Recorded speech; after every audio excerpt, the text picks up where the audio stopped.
The video starts on the Shuriman beach, and I will tell you later in the video why I believe this could be part of Shurima, but until then, let's go through the entire video. So you can spot a bunch of dead Noxians, and all of them are part of Medarda's house. You can see a flag with a symbol, but I'm not sure if that is representative of the Medarda family, but what I know is representative of their family is the armor the Noxians are wearing. You can spot the fur around the neck of every single Noxian who lays dead on the battlefield, and that same kind of fur can be seen in Season 1 of Arcane whenever Ambessa arrives in Piltover, right? You can spot the same kind of armor on all of the Noxians present in that scene, which is why I believe all of these Noxians are part of the Medarda family, and soon after you see all of those dead people on the battlefield, you can see Medarda, and she's pregnant, you can clearly see that, and if not, by the end of the video you will understand that. Not only that she's pregnant, she's also badly wounded, mortally wounded you could say, because soon after you see the arrow on her side, you can see that she's seeing a wolf. Now, what is this wolf? At first I thought it was a representation for Ambessa whenever I first saw the teaser, however that's not it. That is Kindred. Kindred is a representation of death, or the Grim Reaper in the world of Runeterra, and it is also represented by a lamb and a wolf. Lamb delivers swift death towards the people who accept their fate, and wolf hunts down the people who, well, do not accept their fate. The reason why Ambessa sees a wolf is because she's a Noxian at this moment, and they do not believe in dying or accepting death without a fight. One thing you need to understand is that she's the only one who's able to see the wolf, obviously because she's on the brink of death. Let's try to visualize it. Right now we are on the main layer, which everyone can see the aftermath of the battle. Soon after that we are introduced to the second layer, which only Ambessa can see. We are inside her mind, and she can see the wolf approaching. That's the second layer, like I said. And soon after that the wolf is kind of choosing her, and she is offered 4 new layers to go through. The first layer is whenever she's not in corporeal form. It looks like she's kind of a shadowy figure, more like a spirit, right? Could be a spirit, could be something else. The second layer is the one where she's followed by those weird tribe people who are part of the ritual by the end of the clip. The third layer is the one whenever she is being presented events from the past, present and future. And the final layer is the one where she fights to prove herself. The first of the 4 layers, and she sees it like that because she's from Noxus. What do I mean by that? Well, the architecture is very similar to the one in Noxus, but there is another argument, or maybe 2 of them, in the video, which prove the idea that because she's from Noxus, she's going to see things differently. Then she sees herself in this incorporeal form. You could say a spirit, but I'm not quite sure because the wolf chose her to be in this realm. So you could say it can be something else entirely, right? Not necessarily a spirit. Another aspect of this first layer is the fact that she goes back to it whenever she loses a fight against the avatar or aspect in the 4th layer. This is the 4th layer whenever she has to fight to prove herself as a warrior, but as you can see she loses and she goes back to the 1st layer. You can spot this change of layers right here. Bam! The layer changed back to the first one. One detail you should look at.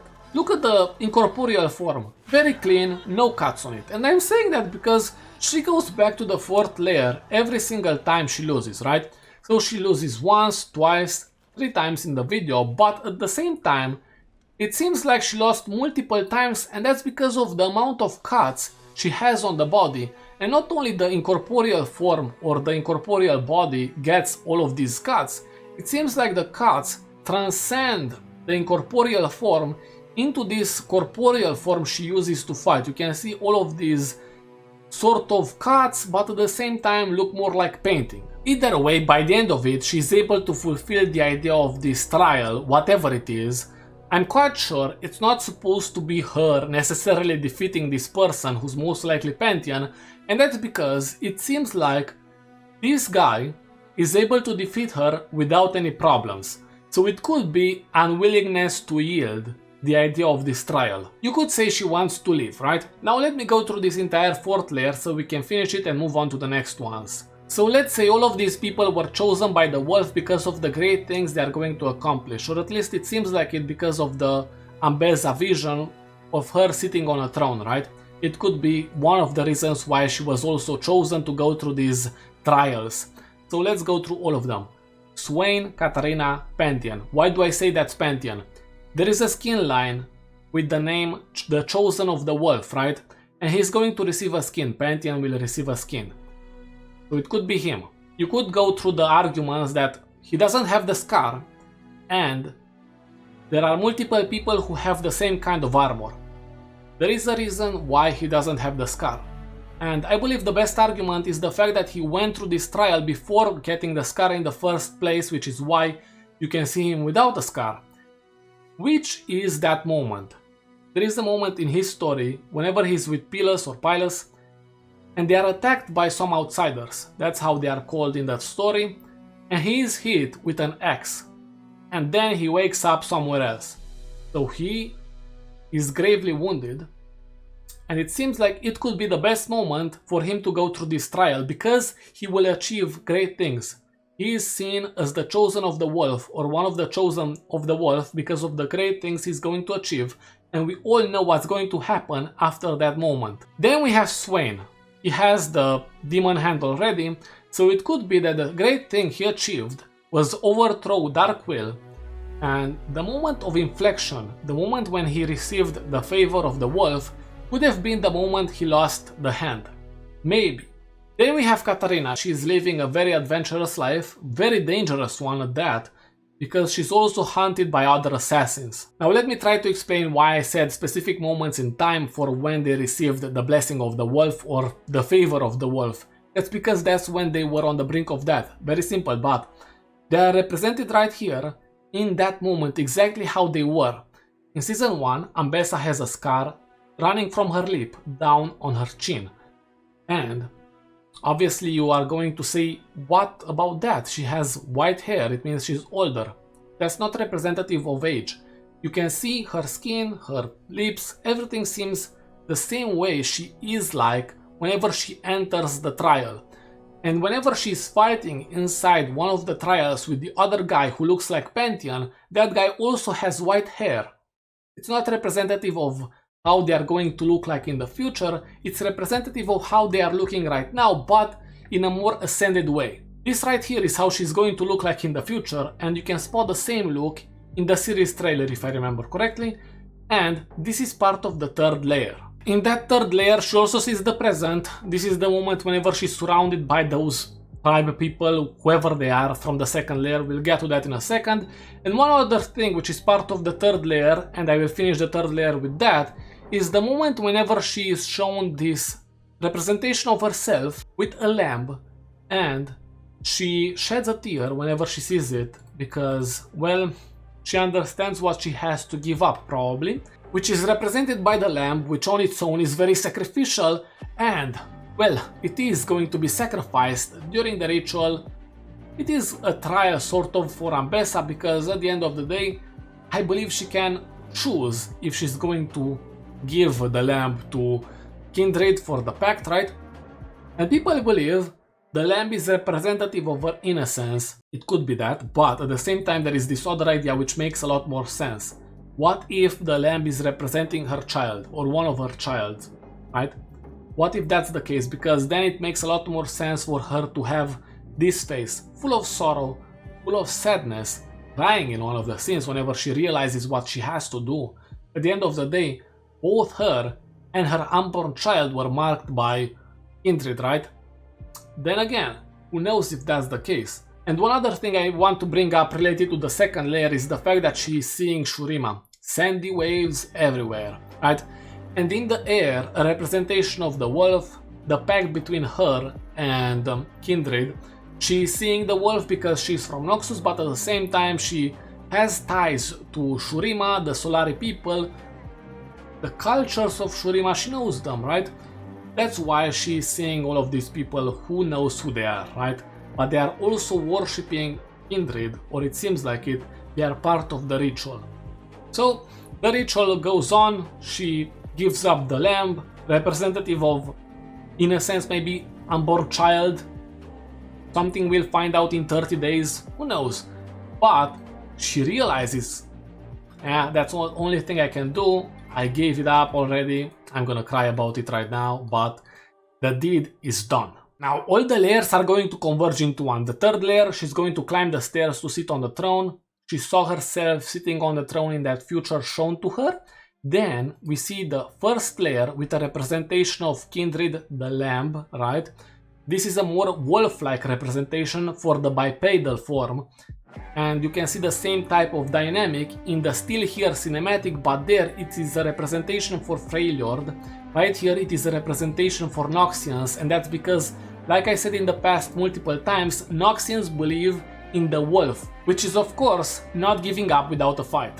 Then we have the second layer also converging, and well, whatever is left of this lamb, because it's being absolutely destroyed, it is infused in this Witcher 4 medallion and then given to Ambessa by the bipedal form. It looks like a wolf, like I said. So other than that, one thing I could say is the fact that she smears all of this sort of paint, garbage, what's left of the lamb on her face, and it seems like it's also in this incorporeal form. Could be, because the cuts are part of the incorporeal form, why not this as well? To me, this is probably one of the best frames, because it represents the idea that she is given a choice throughout the music video, right? She doesn't have to do any of this, but she does it anyway. Then, as I said, all the layers converge into one, and you see that right here.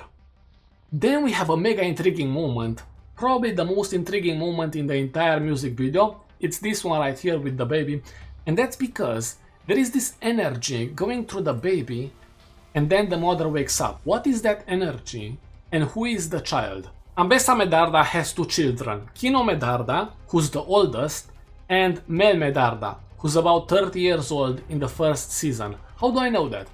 Jace is confirmed 24 years old in the first season, Act 1, and then there is a 6 to 7 years time skip from Act 1 to Act 2. I would say Mel is about the same age as Jace. That's why I'm saying she's about 30 years old. So if Mel is around 30 in the first season, and Ambessa doesn't look very young in this music video, then it can be Mel as well. Personally, I prefer the idea that this is Mel. So Ambessa wakes up and then she does something extremely stupid. I would say she is still under the favor of the wolf, which is why she doesn't just bleed out and die. You can also see her signet of her house right here, the same ring which can be spotted in that wallpaper poster made for her. After she wakes up, you can also see these marks on the ground. You can spot it throughout the time she wakes up. You can even see on the ground there is a circle. So this is probably representative of the fact that she was within that realm made by Kindred. Then you can see the type of arrow being used, and that's a bodkin point used to penetrate plate armor, right? So that's extremely stupid to just take it out, because then you're going to bleed out and die. And now she's on the beaches of Shurima looking in the distance. And how do I know that? Why did I say in the beginning of the video that she's in Shurima? I can only theorize on this one, but listen to me. She's in Shurima because she knows the people, she knows the culture, she knows generally the topography of the land, right? She knows everything about these people because she lived in the area, in the general area of Shurima, Targon, all the places which Noxus wants to conquer. Which is why she's put in this regiment, and she's not this average soldier, she's most likely a high-ranking soldier because she already has the signet of her house. So it means she's not there only to be a foot soldier, go and die. You are thinking to yourself, why was she left on the beach to die? Maybe she was unconscious, and because people are not going to gather the corpses right away, they are going to first gain territory and then go back to gather the corpses, she was left behind. Not only that, but another idea which supports the fact that she would be sent there is because other warlords, other people are being tasked to conquer other territories. For example, Swain is in Ionia, Darius is in Freljord, and so she would be in Shurima. Plus, because she's pregnant right here, this is probably the moment she gained the title the Matriarch of War, or however it's pronounced. That's all I wanted to say. You can disagree with me in the comment section or tell me your opinion, or you can go on and watch that video or subscribe to the channel.